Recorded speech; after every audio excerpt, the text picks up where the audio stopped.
Disampaikan oleh salah satu perwakilan warga kalau lahan mereka pada tahun 1997 telah diklaim oleh pihak kehutanan guna dijadikan hutan marga satwa Padang Sugihan sehingga keluar SK-nya pada tahun 2014.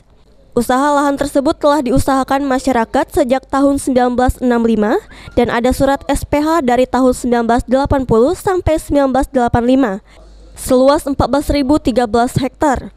Dan juga pada tahun 1936 telah diterbitkan surat Argendum Porfonding seluas 12.600 atas nama warga.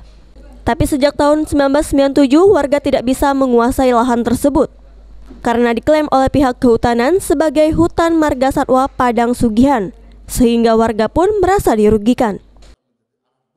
Tahun 1997 masyarakat tidak bisa untuk menguasai lahan itu karena dilarang oleh pihak kehutanan, diklaim sebagai itu untuk lahan marga satwa Padang Sugihan.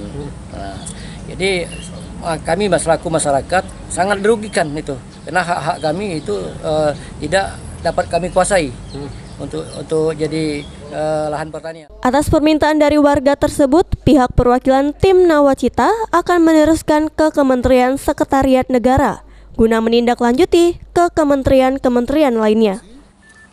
Terkait dengan apa yang mereka sampaikan dan dari kelompok masyarakat ini kan telah terbentuk badan hukumnya adalah Koperasi Tanjung Rasau dan telah berkirim surat kepada Presiden dan kami telah menerima itu untuk selanjutnya diteruskan kepada Kementerian Sekretariat Negara untuk dapat menindaklanjutinya kepada kementerian-kementerian terkait dalam melakukan identifikasi dan analisa lanjutan terkait dengan apa yang disampaikan oleh kelompok masyarakat desa 8 desa yang tergabung dalam Koperasi Tanjung.